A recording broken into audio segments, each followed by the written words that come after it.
Coba deh, Anda bayangin ini sebentar. Ada ratusan penumpang yang baru aja turun dari sebuah kapal pesiar yang ya tadinya ini liburan mewah gitu ya. Yang tiba-tiba berubah jadi sumber kepanikan massal. Bener banget. Tiba-tiba ada laporan infeksi hantavirus di atas kapal itu. Terus sekarang para penumpang ini udah menyebar kan, terbang balik ke negara mereka masing-masing. Ia melintasi rute dari Saint Helena sampai ke Tenerife. Nah, mereka ini tanpa sadar bahwa ketakutan soal sesuatu yang nggak kelihatan.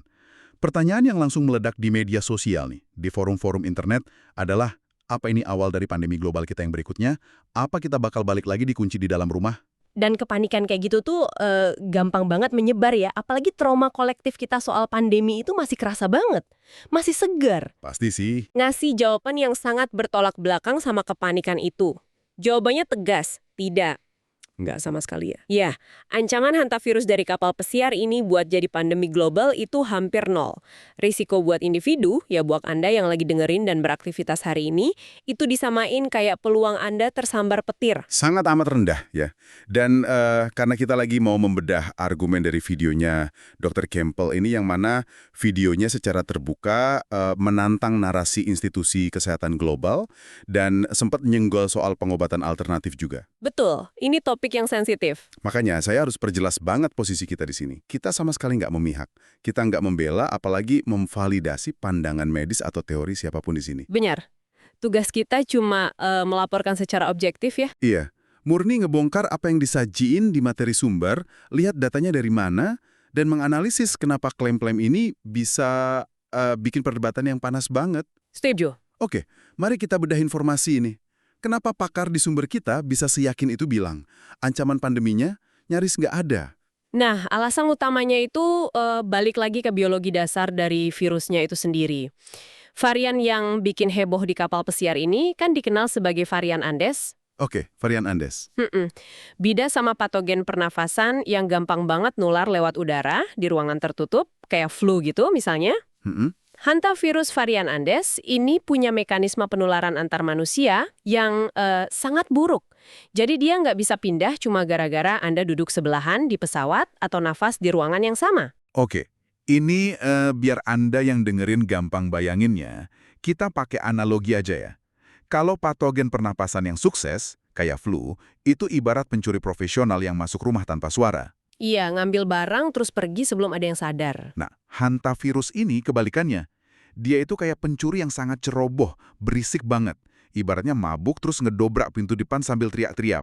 Itu analogi yang pas banget sih. Kan? Soalnya supaya virus ini bisa nular ke orang lain, orang yang sakit itu harus punya beban virus atau viral load yang luar biasa tinggi di sistem pernapasannya. Dan pas tubuh manusia udah sampai di titik viral load setinggi itu, secara fisik mereka nggak akan bisa lagi jalan-jalan santai atau nongkrong di kafe. Nggak mungkin ya? Nggak mungkin, sistem imun mereka lagi bertempur habis-habisan. Paru-paru mereka meradang parah, seringkali sampai ke isi cairan. Secara medis ini disebut edema paru. Berarti kondisinya udah kritis banget dong? Bener, penderita bakal terbaring di ranjang rumah sakit dan sangat jelas kelihatan kalau mereka itu sakit parah. Artinya, penyebaran yang tanpa gejala atau asimptomatik, di mana orang kelihatan sehat tapi diam-diam nularin virusnya ke orang lain. Itu pada dasarnya mustahil buat hantavirus varian ini. Kalau mereka cukup sakit buat nularin, mereka pasti udah ada di ICU, bukan lagi ngantri di kasir supermarket kan? Iya, dan orang di sekitar mereka pasti secara insting bakal langsung menjauh. Nggak bakal deket-deket. Masuk akal. Terus kalau transmisi antar manusia ini buntu, dari mana dong penularan aslinya? Nah, ancaman nyatanya itu bukan dari sesama manusia. Penularan utamanya justru datang dari interaksi kita sama lingkungan yang ada hewan pengeratnya. Terutama tikus. Lebih spesifiknya kotorannya kan? Betul, virus ini menyebar pas urin, kotoran, atau darah tikus yang terinfeksi itu mengering. Terus berubah jadi partikel debu yang halus banget. Dan pas debu itu terbang, nggak sengaja kehirup sama manusia. Itu rute utamanya. Ini kan skenario yang spesifik banget ya.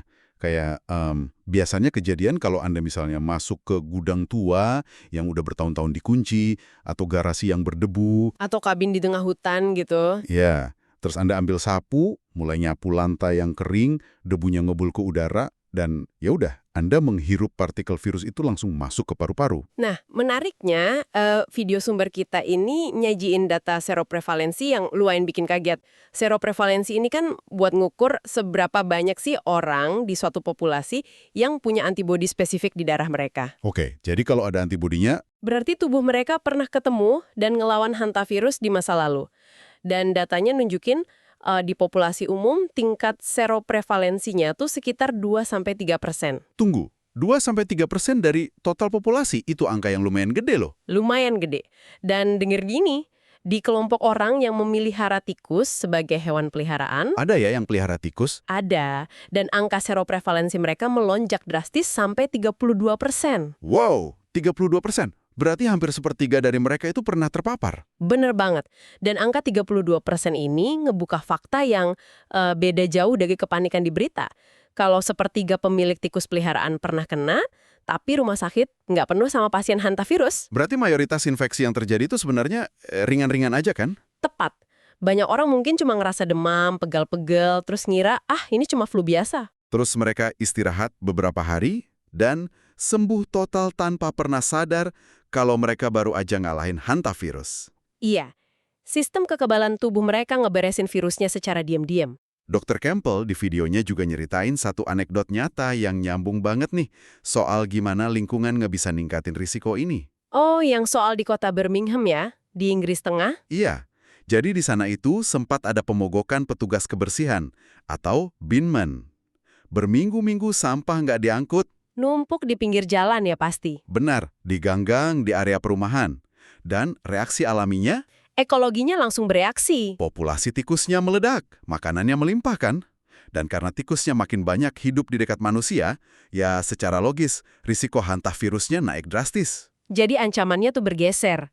Orang nggak perlu lagi jauh-jauh ke gudang di pedesaan, hotspotnya pindah ke tumpukan sampah di sudut kota besar. Nggak cuma daerah kumuh ya, dia juga nyebut Amsterdam dengan kanal-kanalnya, terus wilayah selatan Amerika Serikat kayak Colorado.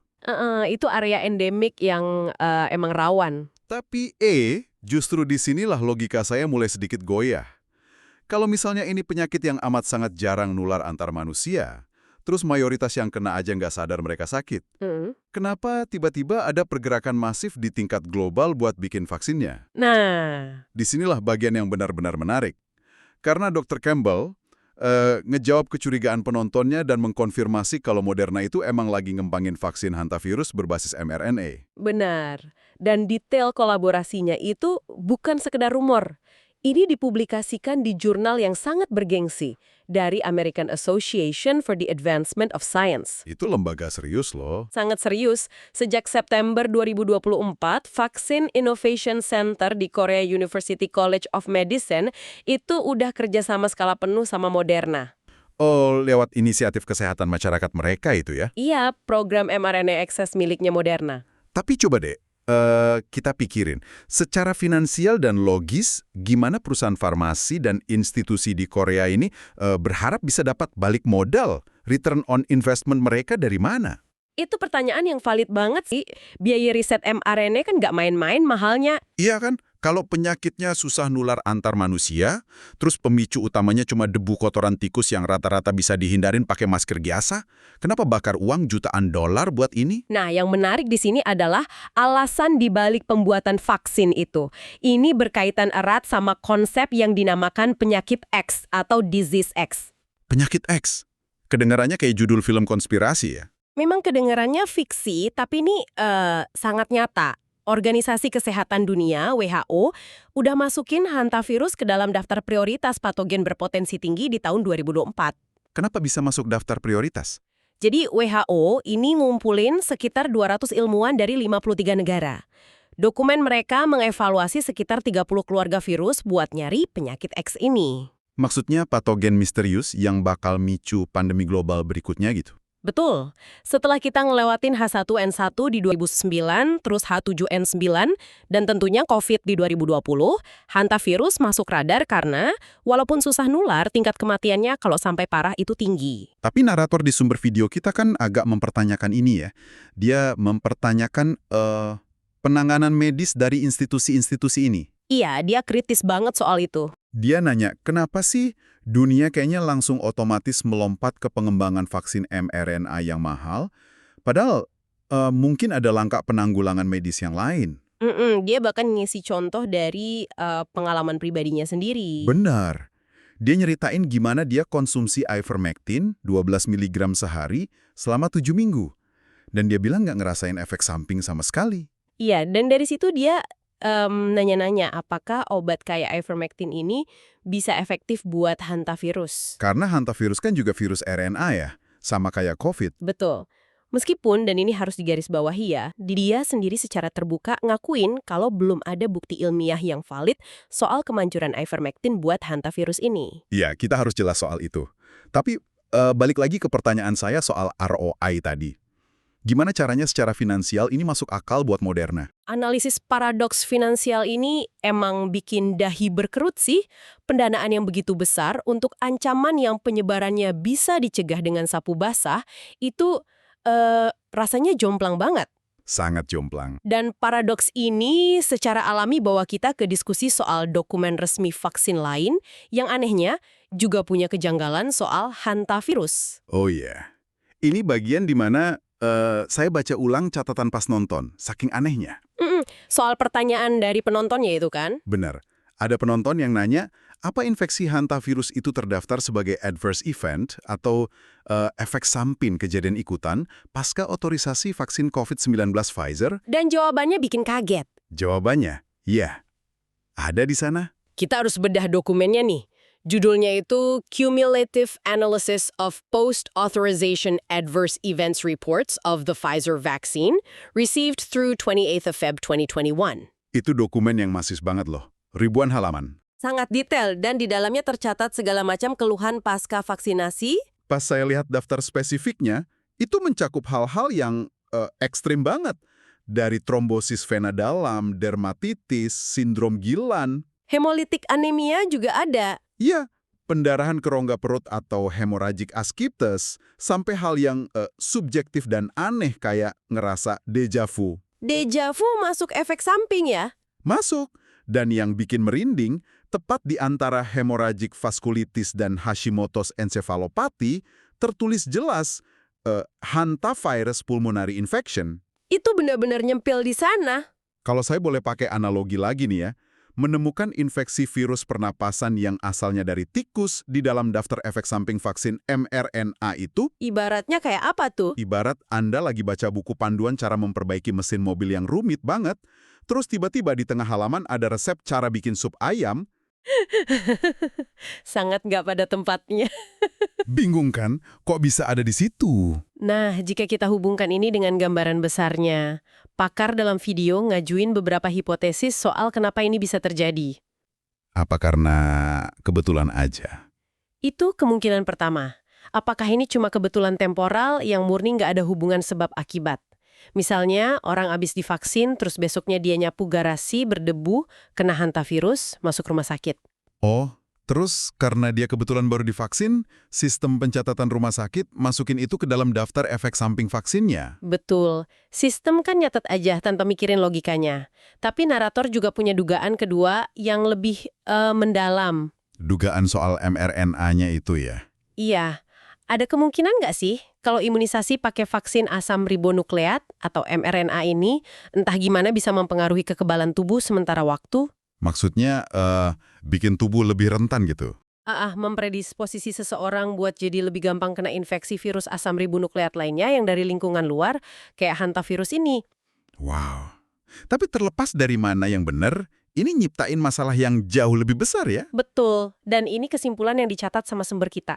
Kejanggalan-kejanggalan dokumen kayak gini itu yang memicu krisis kepercayaan global yang gila-gilaan.